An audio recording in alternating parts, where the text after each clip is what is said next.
Elon Musk has drawn attention to India's declining fertility rate. The question is now being asked by Elon Musk. The billionaire has repeatedly warned that falling birth rates could become one of the biggest challenges facing humanity. Ladies and gentlemen, the population of India is about to collapse. 2022 में Elon Musk ने दुनिया के सामने कुछ ऐसा कहा था जो बिल्कुल पागलपन जैसा लगा था. Please look at the numbers. If people don't have more children, civilization is going to crumble. Mark my words. लेकिन जरा एक बात याद कीजिए, यह वह इंसान है जिसने एक समय कहा था कि वह इलेक्ट्रिक कार्स बनाएगा. लोग हंसे, उसे पागल कहा, लेकिन कुछ ही सालों बाद उसी ने दुनिया की सबसे कॉस्टली कार कंपनी खड़ी कर दी. फिर उसने कहा कि वह रॉकेट्स बनाएगा. इस बार भी लोगों ने उसका मजाक उड़ाया, लेकिन वही एलन मस्क का ड्रीम आगे चलकर स्पेस इंडस्ट्री की सबसे बड़ी सक्सेस स्टोरी बन गया. इसलिए जब एलन मस्क ने पॉपुलेशन कोलैप्स की बात की तो दुनिया ने पहली बार उसकी बात को सीरियसली सुनना शुरू किया.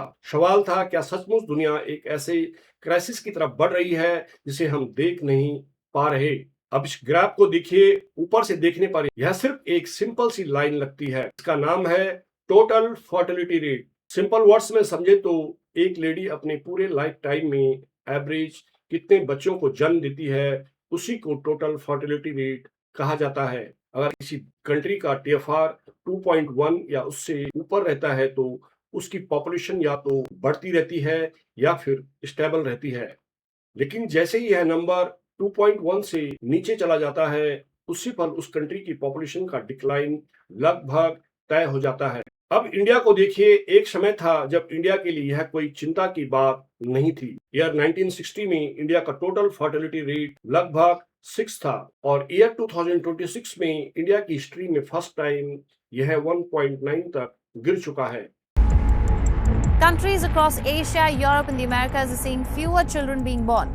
India is now beginning to see the same trend. The country is entering a new phase of demographic transition. India's total fertility rate has fallen below the replacement threshold for the first time. जब मैंने पहली बार ये data देखा तो मेरा पहला reaction था, this is great news. आखिर सोचिए, आज भी करोड़ों लोग पॉवर्टी में जी रहे हैं. करीबन 80 करोड़ लोगों को गवर्नमेंट सब्सिडाइज्ड राशन देती है. हॉस्पिटल कम है, स्कूल कम है, रिसोर्सेज पर प्रेशर लगातार बढ़ रहा है. तो अगर पॉपुलेशन कम होगी तो प्रॉब्लम्स भी कम होंगी, है ना? कम लोग, कम गरीबी, ज्यादा रिसोर्सेज और शायद बेटर लाइफ. पहली नजर में यह तर्क बिल्कुल सही लगता है, लेकिन यहीं पर मेरी सोच बदलनी शुरू हुई. मुझे एलन मस्क की वही बात फिर से याद आई और मन में एक सवाल उठा, maybe there is something wrong with my thought process. बस यहीं से मेरी खोज शुरू हुई. मैंने रिसर्च पेपर्स पढ़े, गवर्नमेंट रिपोर्ट्स देखी और केस स्टडीज खंगाली. हजारों पेजेस का डेटा समझा और जो मेरे सामने आया उसने मेरी पूरी सोच ही बदल डाली. मुझे एहसास हुआ कि अगर इंडिया में पॉपुलेशन कोलैप्स शुरू होता है तो यह चेंज किसी गवर्नमेंट, किसी इलेक्शन, किसी पैंडेमिक या किसी वॉर से भी कहीं बड़ा हो सकता है.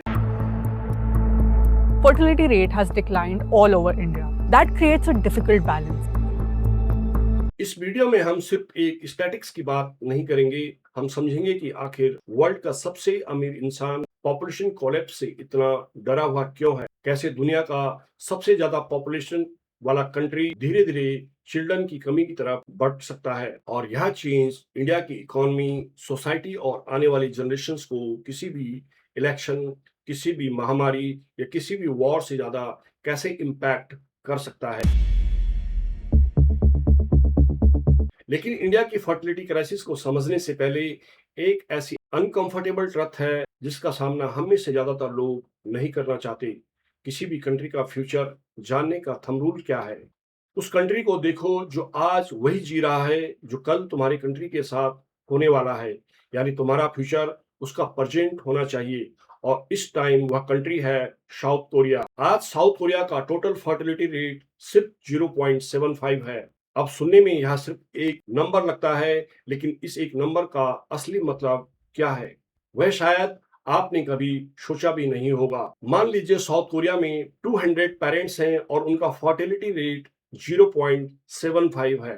तो दोस्तों, अगली जनरेशन में उनके सिर्फ 75 बच्चे होंगे और जब उन 75 बच्चों की बारी होगी तो उनकी नेक्स्ट जनरेशन में सिर्फ 28 बच्चे ही पैदा होंगी। यानी सिर्फ 3 जनरेशंस में 200 लोगों का परिवार सिमट कर 30 से कम लोगों का रह जाएगा। यही है पॉपुलेशन कोलैप्स।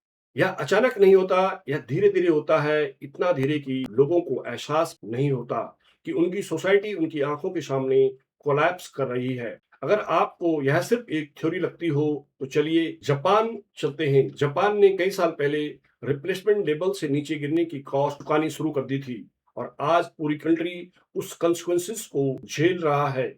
आज जापान में 90 लाख से ज्यादा घर ऐसे हैं जहां रहने वाला कोई नहीं बचा, ना ही उन्हें खरीदने वाला और ना ही उन्हें विरासत में लेने वाला। हजारों स्कूल बंद हो चुके हैं क्योंकि उन्हें भरने वाले बच्चे ही नहीं बचे। और ईयर 2024 में जापान बेबी डायपर से ज्यादा एडल्ट डायपर्स बेचने लगा। जरा सोचिए, एक कंट्री के बारे में इससे बड़ा सिग्नल और क्या हो सकता है। लेकिन सबसे पेनफुल चेंज इन स्टैटिक्स में नहीं छिपा है बल्कि लोगों की जिंदगी में छिपा है। अकेलापन इतना बढ़ चुका है कि कई ओल्ड एज जानबूझकर छोटे मोटे क्राइम करते हैं सिर्फ इसलिए ताकि उन्हें जेल भेज दिया जाए, क्योंकि जेल में कम से कम बात करने के लिए लोग तो मिलते हैं। शायद आप सोच रहे होंगे, इंडिया की पॉपुलेशन तो अभी 140 करोड़ से ज्यादा है, हमारी फर्टिलिटी रेट अभी भी 1.9 है, फिर चिंता किस बात की। यही बात कभी साउथ कोरिया ने भी की थी और ठीक यही बात जापान ने भी की थी। शुरुआत में किसी को खतरा नहीं दिखाई देता क्योंकि पॉपुलेशन कोलैप्स एक एक्सप्लोजन की तरह नहीं आता, यह स्लोली सोसाइटी की फाउंडेशन को खोखला करता है। फिर कुछ लोग कहते हैं every country is ageing, Japan is ageing, south Korea is ageing, China is also ageing. तो अगर इंडिया भी बूढ़ा होने लगा, इसमें नई बात क्या है? सवाल बिल्कुल सही है, लेकिन यही सबसे बड़ा डिफरेंस छिपा है। डेमोग्राफर्स कहते हैं जब किसी कंट्री की 14% पॉपुलेशन 65 ईयर से ऊपर पहुंच जाती है तो उस कंट्री को एक एजिंग सोसाइटी माना जाता है। अब उन कंट्रीज को देखिए जो एज्ड हुई। जापान जब एजिंग सोसाइटी बना तब उसकी पर कैपिटा जीडीपी अप्रोक्सीमेट $40,000 थी।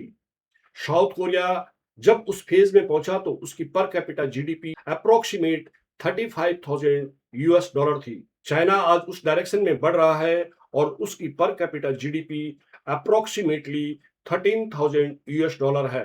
अब इंडिया को देखिए, इंडिया की पर कैपिटा जीडीपी सिर्फ $2,700 है, यानी $2,700 के आसपास है। यही पूरी कहानी बदल देता है।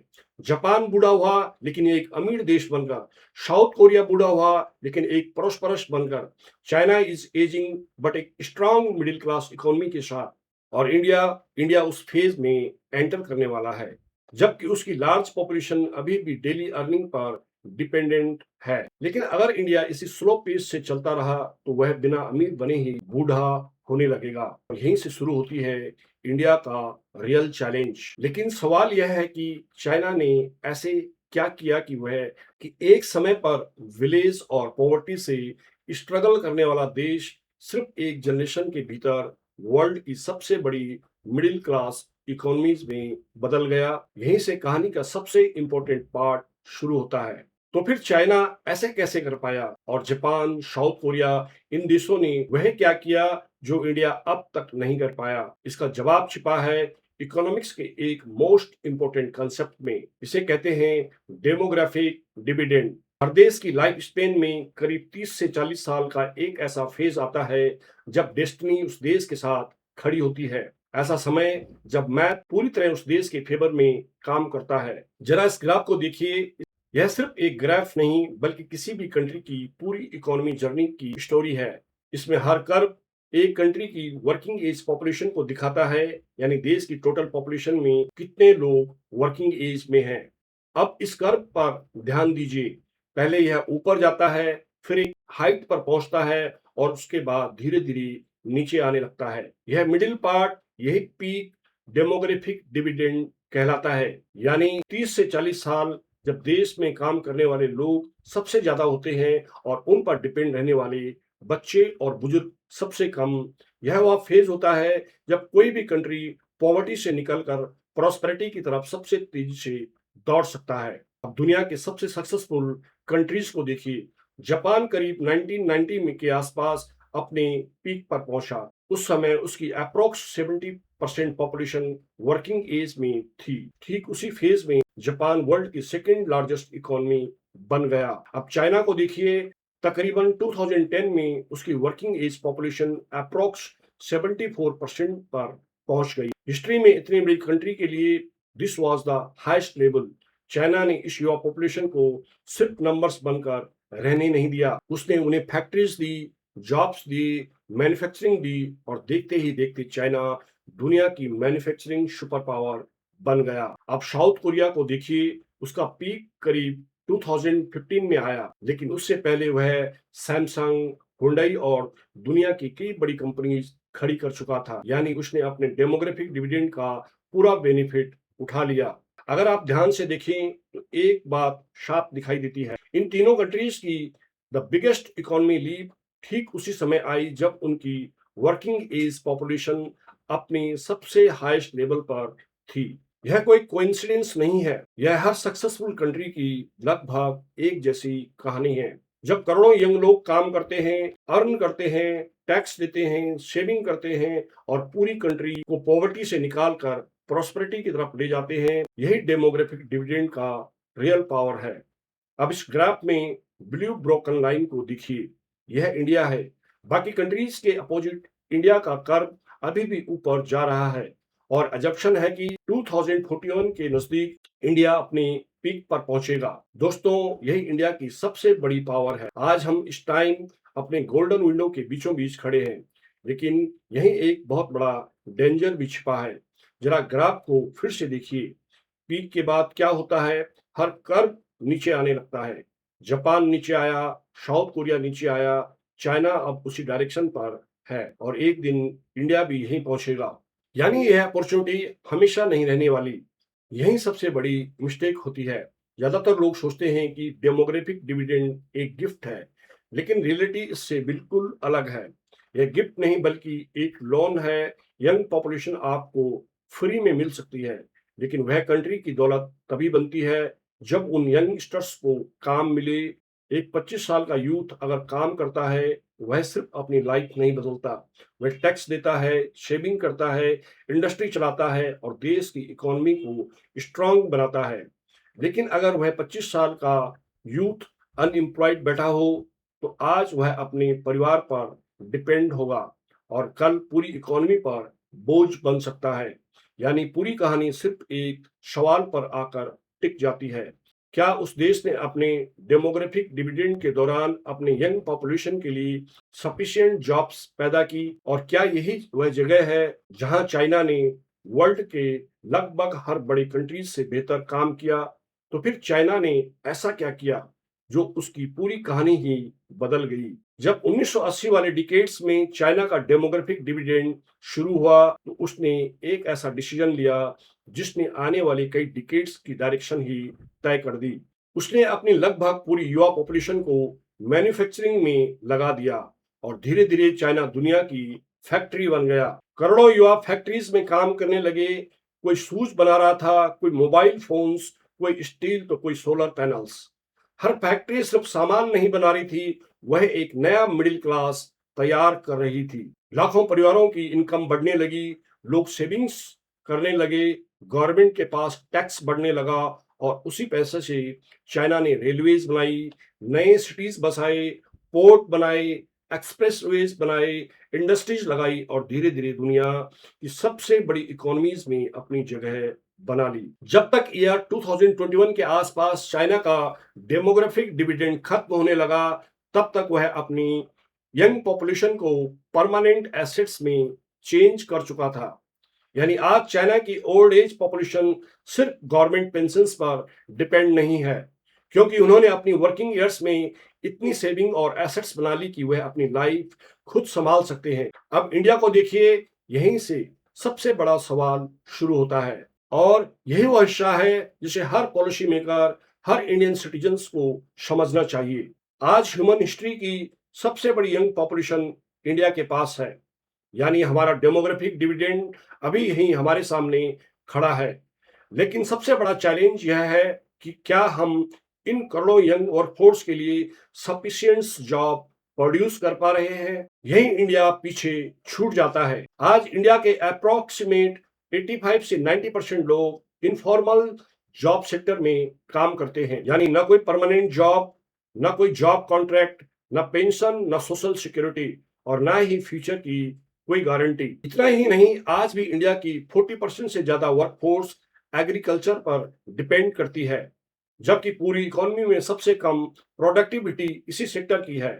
अब समझिए कि असली डिफरेंस कहां पैदा होता है। मान लीजिए एक किसान पूरे साल मेहनत करता है, लेकिन उसकी साल भर की कमाई शायद $1000 के आसपास ही रह जाए। अब वह व्यक्ति अगर किसी फैक्ट्री में या किसी इंडस्ट्री में काम करे तो उसकी प्रोडक्टिविटी कई गुना बढ़ सकती है, लेकिन अगर वही युवा इंजीनियर बन जाए तो वह 40,000 तक की इकोनॉमिक वैल्यू पैदा कर सकता है। यही पूरी कहानी का सबसे इंपॉर्टेंट पॉइंट है। किसी कंट्री की प्रोग्रेस सिर्फ लोगों के नंबर से डिसाइड नहीं होती, बल्कि इस बात से डिसाइड होती है कि उसके लोग कितना वैल्यू क्रिएट कर रहे हैं। इसलिए सबसे इंपॉर्टेंट यह नहीं कि किसान का बेटा सारी उम्र किसान ही बना रहे, बल्कि उसे फैक्ट्री तक पहुंचना चाहिए, इंडस्ट्रीज तक पहुंचना चाहिए और उसकी बेटी उससे भी आगे बढ़कर इंजीनियर, साइंटिस्ट या एंटरप्रेन्योर बने। हर नई जनरेशन पिछली जनरेशन से ज्यादा प्रोडक्टिव बने, यही एक स्ट्रांग इकोनॉमी की पहचान है। इसी को इकोनॉमिक लैडर ऑफ प्रोडक्टिविटी कहते हैं, यानी हर जनरेशन इकोनॉमिक लैडर का एक और पायदान ऊपर चढ़ जाती है। साउथ कोरिया ने यही किया, चाइना ने यही किया।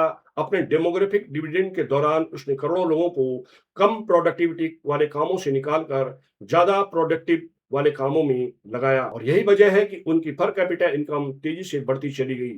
अब इंडिया की पिक्चर देखिए, हमारी पॉपुलेशन 140 बिलियन से भी ज्यादा है, लेकिन इनकम टैक्स देने वाले लोग सिर्फ करीब 2.8 करोड़ हैं, और लगभग 100 करोड़ लोग आज भी सालाना $1000 से कम इनकम पर लाइफ गुजार रहे हैं।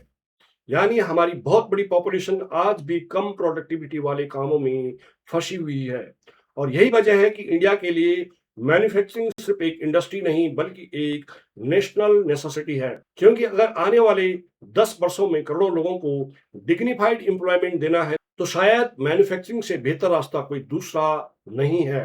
लेकिन जब भी इंडिया और चाइना की तुलना होती है, एक बहुत इंपॉर्टेंट बात अक्सर नजरअंदाज की जाती है। आज इंडिया की इकोनॉमी में मैन्युफैक्चरिंग का शेयर सिर्फ करीब 12 से 13% है, जबकि डेवलपमेंट की इस फेज में चाइना करीब 25% तक पहुंच चुका था। आज पूरी कंट्री इस बात पर जश्न मना रही है कि इंडिया दुनिया का सबसे यंग पॉपुलेशन वाला कंट्री है।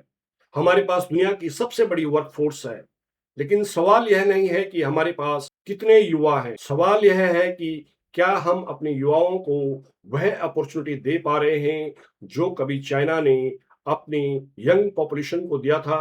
यही सवाल आने वाले डिकेड्स में इंडिया का फ्यूचर तय करेगा, क्योंकि आज जो 60 करोड़ से ज्यादा यंग हैं वो हमेशा यंग नहीं रहेंगे। अगले 20 से 30 सालों में यही लोग ओल्ड एज बन जाएंगे। अब जरा सोचिए, अगर उस टाइम इनके पास न सफिशिएंट सेविंग हो, न पेंशन हो, न कोई एसेट हो, तो क्या होगा? फिर हमारे पास डेमोग्राफिक डिविडेंड नहीं होगा, हमारे सामने होगा एक डेमोग्राफिक डिसास्टर। सच्चाई यह है कि हमारी युवा पॉपुलेशन एक टिकिंग टाइम बॉम्ब की तरह है, जहां करोड़ों ओल्ड एज अपनी बेसिक नीड्स के लिए पूरी तरह गवर्नमेंट पर डिपेंडेंट होंगे, और कोई भी गवर्नमेंट इतनी बड़ी पॉपुलेशन का बोझ लंबे समय तक नहीं उठा सकती। यही वजह है कि हमारे पास समय बहुत कम है। यह अपॉर्चुनिटी हमेशा खुली नहीं रहेगी। इंडिया का डेमोग्राफिक डिविडेंड करीब 2041 तक अपने सबसे इंपॉर्टेंट दौर में रहेगा। उसके बाद यह अपॉर्चुनिटी धीरे धीरे हमारे हाथों से निकलने लगेगी।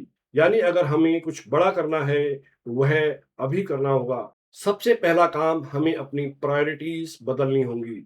अगर हम अपनी एनर्जी कास्ट, लैंग्वेजेस और पॉलिटिकल डिस्कशंस में ही खर्च करते रहे तो आने वाली जनरेशंस उसकी बहुत बड़ी कॉस्ट चुकाएंगी।